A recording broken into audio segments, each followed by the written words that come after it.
नमस्कार। बीए प्रथम वर्ष की कक्षा में आज हम बात करेंगे भाषाओं के पारिवारिक वंशानुक्रमिक या ऐतिहासिक वर्गीकरण के बारे में। जैसा कि इससे पहले के 3 वीडियोज़ में हम बात कर चुके हैं कि हिंदी भाषा का उद्भव कैसे हुआ, हिंदी की पृष्ठभूमि क्या रही। भाषा वैज्ञानिक मानते हैं कि शुरुआत में मुख्य रूप से 13 भाषा परिवार थे जिनसे अलग अलग भाषाओं का विकास हुआ और वर्तमान में लगभग 3000 मुख्य भाषाएं प्रचलित हैं।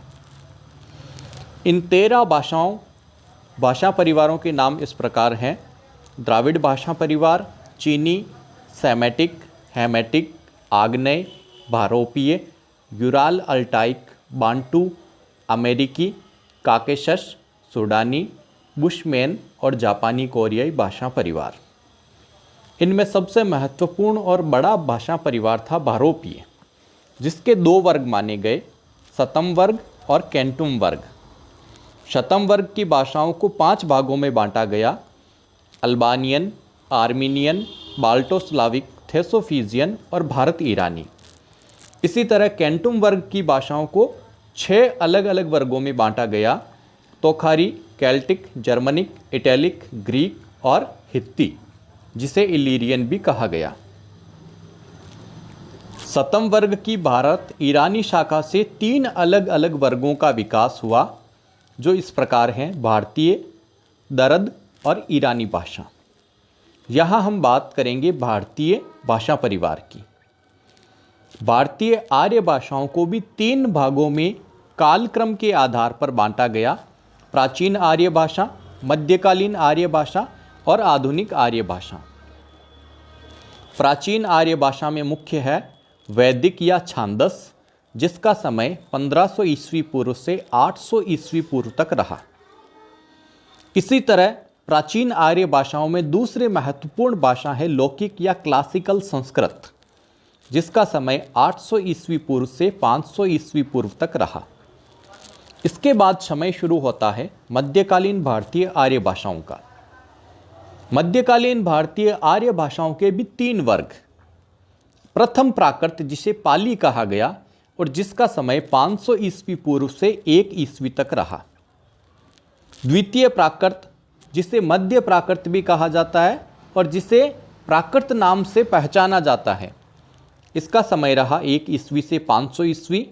और तृतीय प्राकृत, जो अपभ्रंश के नाम से प्रसिद्ध हुई, उसका समय है 500 ईस्वी से 1000 ईस्वी तक। अपभ्रंश का परवर्ती यानी बाद का रूप अवहट्ट या सांध्य भाषा कहलाया। 10वीं शताब्दी के आसपास अपभ्रंश के 7 प्रकारों से अलग अलग आधुनिक भारतीय आर्य भाषाओं का विकास हुआ। एक बार ध्यान से इस क्रम को सुनिए और आप चाहें तो इसे नोट कर सकते हैं। अपभ्रंश के 7 प्रकार कौन कौन से थे जिनसे आधुनिक भारतीय आर्य भाषाओं का विकास हुआ?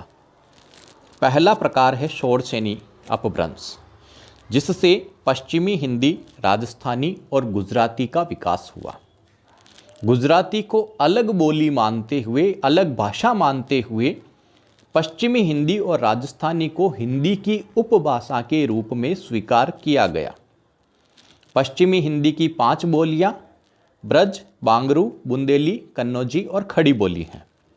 इसी तरह राजस्थानी की 4 बोलियां मुख्य हैं: मारवाड़ी, मेवाती, मालवी और ढूंढाड़ी। मागधी अपभ्रंश से 4 भाषाएं निकली: बिहारी, बंगला, उड़िया, असमिया। उड़िया, असमिया और बंगला को हिंदी से अलग करके बिहारी को हिंदी में शामिल कर लिया गया। बिहारी की 3 बोलियां मुख्य हैं: मैथिली, मगही, भोजपुरी। अर्धमागधी अपभ्रंश से 1 भाषा निकली, पूर्वी हिंदी, जिसे हिंदी की उपभाषा के रूप में माना गया। पूर्वी हिंदी की भी 3 बोलियां अवधी, बघेली और छत्तीसगढ़ी हैं। पैशाची अपभ्रंश से पंजाबी भाषा का विकास हुआ।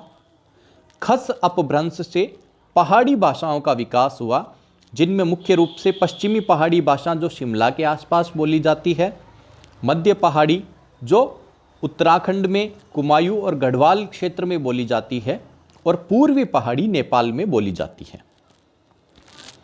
ब्राचड़ अपभ्रंश से सिंधी भाषा का विकास हुआ और महाराष्ट्री अपभ्रंश से मराठी भाषा का विकास हुआ। इस तरह अपभ्रंश के 4 प्रकारों से हिंदी की 5 विभाषाओं और 17 बोलियों का विकास हुआ। हिंदी की अवधारणा को समझने के लिए, हिंदी का मतलब समझने के लिए हमें इन 5 विभाषाओं और इनकी 17 बोलियों की सामान्य जानकारी होना बहुत जरूरी है। अब बात करते हैं भाषा के अलग अलग रूप। भाषा विज्ञान के संबंध में सबसे प्रसिद्ध पुस्तक है डॉक्टर भोलानाथ तिवारी की। डॉक्टर भोलानाथ तिवारी 6 अलग अलग आधारों पर भाषा को निर्धारित करते हैं। ऐतिहासिक आधार पर भाषा के कई रूप हो सकते हैं, जैसे मूल भाषा, जिसमें भारोपीय, प्राचीन भाषा जैसे संस्कृत, मध्यकालीन भाषा जैसे प्राकृत और आधुनिक भाषाएं जैसे हिंदी आदि शामिल हैं। भौगोलिक या क्षेत्रीय आधार पर भाषा, उपभाषा, बोली, उपबोली और व्यक्तिगत बोली, ये अलग अलग भाषाओं के प्रकार हैं। भाषा का क्षेत्र बड़ा होता है, उपभाषा का क्षेत्र उससे कम होगा, बोली का क्षेत्र और भी कम होगा जो मुख्य रूप से जिला स्तर तक होगी। उपबोली जिला के अलग अलग क्षेत्रों में अलग अलग प्रचलित होगी और व्यक्तिगत बोली हर एक व्यक्ति की अलग अलग होती है। अब हम हिंदी के संदर्भ में भाषा का भौगोलिक वर्गीकरण देखें तो हिंदी एक भाषा है। हिंदी की उपभाषा या विभाषाएं कौन कौन सी होगी? राजस्थानी, पूर्वी हिंदी, पश्चिमी हिंदी, बिहारी और पहाड़ी, ये 5 हिंदी की उपभाषाएं हैं। ये मुख्य रूप से राज्य स्तर पर बोली जाती हैं। उपभाषाओं का और छोटा रूप है बोली। जैसे राजस्थानी एक उपभाषा है और राजस्थानी की बोलियां मारवाड़ी, मेवाती, ढूंढाड़ी, मालवी आदि हैं। बोली का और छोटा रूप है उपबोली। जैसे मारवाड़ी की उपबोलियां थड़ी, थटकी, नागौरी, बीकानेरी, गोडवाड़ी आदि हैं। और व्यक्तिगत बोली के बारे में हम बात कर चुके हैं कि हर एक व्यक्ति की अलग अलग बोली होती है।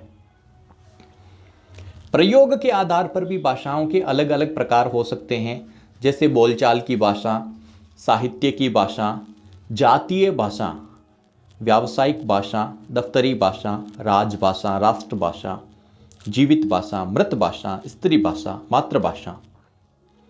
निर्माण के आधार पर भाषाओं के 2 वर्ग मुख्य हैं। पहला है सहज भाषा, जिसका निर्माण कई शताब्दियों के बाद होता है। ये एक लंबी प्रक्रिया है। इसे कोई एक व्यक्ति नहीं बनाता, बल्कि एक समाज किसी भाषा का निर्माण करता है, जैसे हिंदी। कृत्रिम भाषा, जो स्वाभाविक रूप से विकसित नहीं होती, जिसे कोई एक व्यक्ति किसी विशेष प्रयोजन के लिए बनाता है, जैसे डॉक्टर जेमन हाफ ने एक कृत्रिम भाषा का विकास किया, एस्पेरेंतो। तो जिस भाषा का विकास किसी विशिष्ट उद्देश्य से हो, जिस भाषा का विकास करने वाला एक ही व्यक्ति हो, वो कृत्रिम भाषा होगी। और जो भाषा सहज रूप में कई 100 सालों की प्रक्रिया के बाद समाज में सामने आती है, वह सहज भाषा है। इसी तरह मानकता के आधार पर भी भाषाओं के अलग अलग भेद किए जा सकते हैं, जैसे शुद्ध, मानक, परिनिष्ठित या टकसाली भाषा। इसी तरह अशुद्ध, अमानक या अपरिनिष्ठ भाषा। और तीसरा रूप है अपभाषा, जो गंवारू भाषा होती है, जो सभ्य लोगों के लिए उपयुक्त नहीं समझी जाती। मिश्रण के आधार पर भी भाषाओं के 2 भेद, शुद्ध भाषा और मिश्रित भाषा। इसके अलावा दृश्य और श्रव्य आधार पर भी भाषा के 2 भेद किए जा सकते हैं, मौखिक और लिखित। पारिवारिक या ऐतिहासिक वर्गीकरण की बात हम कर चुके हैं। आकृति मूलक वर्गीकरण भी होता है, जिसमें व्याकरण के आधार पर अलग अलग भाषाओं को 2 वर्गों में बांटा गया है, अयोगात्मक भाषाएं और योगात्मक भाषाएं। तो ये है भाषाओं के अलग अलग रूप जो अलग अलग आधारों पर भाषा वैज्ञानिकों ने निर्धारित किए हैं। कल के वीडियो में हम बात करेंगे कि हिंदी की पृष्ठभूमि क्या रही और इसका विकास कैसे कैसे होता गया। धन्यवाद।